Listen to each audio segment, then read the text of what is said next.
बात करें कंपनी के फाइनेंशियल परफॉर्मेंस और वैल्यूएशन का, तो यहां से जो सिग्नल मिल रहा है वो भी आपको ठीक ठाक देखने को मिल रहा है। इसी के चलते जो जीएमपी है उस सारे फैक्टर्स को कंपेयर करें, कंपनी का बिजनेस क्या है, सेक्टर आउटलुक क्या है, फाइनेंशियल परफॉर्मेंस क्या है, वैल्यूएशन क्या है और पीयर कंपैरिजन क्या है, तो जो हमारा ओवरऑल रेटिंग निकल के आ रहा है वो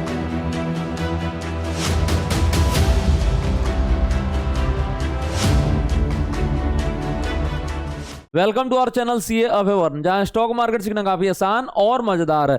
आज हम लोग डिस्कस करने जा रहे हैं एक सेमी आईपीओ बीएलटी लॉजिस्टिक्स का। ये आईपीओ ओपन होने जा रहा है 4 अगस्त को और ओपन रहेगा 6 अगस्त तक। इसका जो अलॉटमेंट आउट होगा वो 7 अगस्त को होगा और लिस्टिंग होने वाला बीएससी के एसएमई प्लेटफॉर्म पे 11 अगस्त को। आईपीओ का प्राइस बैंड सेट किया गया है 71 से 75 पर इक्विटी शेयर और यहां पर जो मार्केट कैपिटलाइजेशन होने जा रहा है वो 35 करोड़। काफी छोटा कंपनी है और लॉट साइज 1600 शेयर्स का है और इंडिविजुअल इन्वेस्टर्स को मिनिमम इन्वेस्ट करना पड़ेगा 2 लॉट में और अमाउंट हो जाएगा 2,40,000 रुपया। कंपनी आईपीओ के जरिए रेस करने वाला है 9.72 करोड़ और सारा का सारा फ्रेश इशू है जिसका इस्तेमाल कंपनी करने वाला वर्किंग कैपिटल फाइनेंस को मीट करने के लिए और कैपिटल एक्सपेंडिचर के लिए। बात करें कंपनी के बिजनेस का, तो ये लॉजिस्टिक सेक्टर में काम करता है और इसका काम क्या है, तो transportation of goods in containerised truck. जो बड़े बड़े ट्रक होते हैं कंटेनर शिप के, उस लेवल के ट्रक में ये आपको डिलीवरी करता है। उसके बाद अगर हम बात करेंगे तो कंपनी के पास टोटल 121 कंटेनराइज्ड व्हीकल्स है, 106 जो है कंपनी के नाम से और 15 जो है इसके सब्सिडरी के नाम से। देन अगर हम लोग बात करेंगे इसका कैपेसिटी कितना है, तो 3.5 मीट्रिक टन से लेकर 18 मीट्रिक टन तक का इसका कैपेसिटी है। उसके बाद से अगर हम बात करेंगे तो कंपनी का जो ट्रांसपोर्टेशन सर्विसेज है वो इन्वॉल्व करता है own fleet, subsidiary fleets, third party operator, जो इंश्योर करता है flexibility and scalability in operation. Company का अगर हम लोग क्लाइंट बेस का बात करेंगे तो 200 से ज्यादा है और ये कवर किस सेक्टर को करता है, तो electronics, retail, food and confectionery, wholesale trading, MNC, ये सारे कैटेगरी को ये कवर करता है। कंपनी का अगर हम लोग की सर्विस सेगमेंट का बात करेंगे तो 2 सर्विस सेगमेंट है, एक आपका ट्रांसपोर्टेशन एंड एलाइड सर्विसेज और दूसरा है warehouse services. Warehouse कहां कहां पर है, तो गुरुग्राम में, थाने में, बेंगलुरु में, हुगली में और अंबाला में, यहां पर इसका वेयर हाउस है। और ट्रांसपोर्टेशन में क्या ऑफर करता है, तो पैन इंडिया कार्गो मूवमेंट और ये लिवरेज क्या करता है, तो फुल ट्रक लोड या लेस देन ट्रक लोड, ये सारे बेसिस पे कामकाज करता है। उसके बाद से अगर हम बात करेंगे तो पैकिंग एंड मूविंग भी करता है, प्रोजेक्ट कार्गो ट्रांसपोर्टेशन वगैरह भी करता है, ये सारा चीज करता है। और अगर हम लोग बात करेंगे इसका अदर डिटेल्स का, तो कंपनी के पास 62 एम्प्लॉइज है एज ऑफ 31 मार्च 2025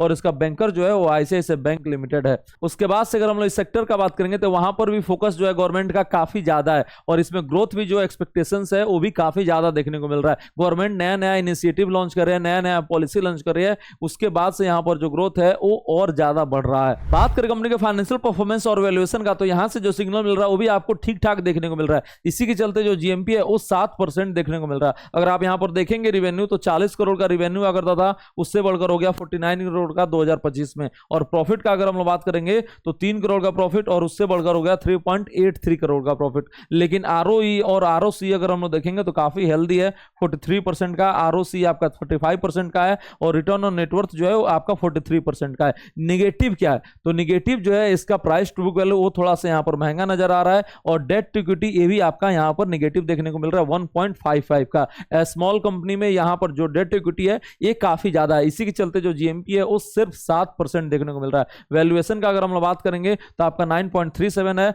और प्री आईपीओ जो है आपका 6.83 है, यहां पर आपको कंफर्टेबल नजर आ रहा है। उसके बाद से अगर हम लोग कैश बैलेंस देखेंगे तो ये भी आपको निगेटिव नजर आएगा, सिर्फ 18 लाख का कैश बैलेंस देखने को मिल रहा है। और अगर हम लोग देखेंगे बोरोइंग्स, तो यहां पर 13 करोड़ का बोरोइंग्स देखने को मिल रहा है। यहां पर रिजर्व एंड सरप्लस जो है वो थोड़ा सा बड़ा है, 5 करोड़ का रिजर्व एंड सरप्लस हुआ है। और टोटल एसेट का अगर हम लोग बात करेंगे तो 26 करोड़ का है और फिक्स्ड एसेट जो है वो सिर्फ आपका 7.53 करोड़ का देखने को मिल रहा है। तो ये रहा इसका बैलेंस शीट और फाइनेंशियल परफॉर्मेंस। ओवरऑल जो है आपका ठीक ठाक है, वैल्यूएशन जो है कंफर्टेबल है और रिटर्न रेशियो सही है, इसी के चलते जीएमपी जो है वो 7% देखने को मिल रहा है। उसके बाद से देखें तो कंपनी का परफॉर्मेंस अपने पीयर्स मुकाबले वो भी आपको अच्छा देखने को मिल रहा है। अगर आप देखेंगे इसका पीयर्स का नाम है premium road lines, coastal roadways, उसके कंपेरिजन में आरओसी सबसे हाईएस्ट इसी का है, आरओई सबसे हाईएस्ट इसी का है। पी रेशियो अगर हम बात करेंगे तो यहाँ पर सबसे कम इसी का है। प्राइस टू वैल्यू अगर हम देखेंगे तो यहाँ पर ये सबसे महंगा है और डेट इक्विटी अगर हम देखेंगे तो यहाँ पर भी ये महंगा है। और रिटर्न ऑन नेटवर्थ का बात करेंगे तो सबसे हाईएस्ट इसी का है। आईपीओ एक बार आ जाता है तो क्या ये रिटर्न रेशियो सस्टेन कर पाता है कि नहीं, ये भी एक क्वेश्चन मार्क जरूर रहेगा। और अभी एक कैश बैलेंस जो है कम देखने को मिल रहा है, ये भी एक थोड़ा सा निगेटिव है। ओवरऑल अगर आप देखेंगे पीयर्स के मुकाबले तो परफॉर्मेंस जो है वो आपको अच्छा देखने को मिल रहा है। अब अगर हम लोग सारे फैक्टर्स को कंपेयर करें, कंपनी का बिजनेस क्या है, सेक्टर आउटलुक क्या है, फाइनेंशियल परफॉर्मेंस क्या है, वैल्यूएशन क्या है और पीयर कंपैरिजन क्या है, तो जो हमारा ओवरऑल रेटिंग निकल के आ रहा है है वो 2.5 स्टार निकल के आ रहा है। और कंक्लूजन क्या है, तो सिर्फ और सिर्फ रिस्की इन्वेस्टर यहां पर इसमें अप्लाई करेंगे और जो सेफ ट्रेडर हैं वो अप्लाई नहीं करेंगे। स्मॉल लिस्टिंग गेन इसमें बन सकता है, लेकिन और आईपीओ ओपन है जिसमें बड़ा लिस्टिंग गेन भी हो सकता है और उसमें हमारा रेटिंग भी जो है वो अप्लाई का है, उसको जाके आप चेकआउट कर सकते हैं हमारे यूट्यूब चैनल पे और फाइनेंस साथी की वेबसाइट पे। मिलते हैं आपसे अगले वीडियो में एक नए आईपीओ अपडेट और स्टॉक मार्केट लर्निंग के साथ। Thank you so much.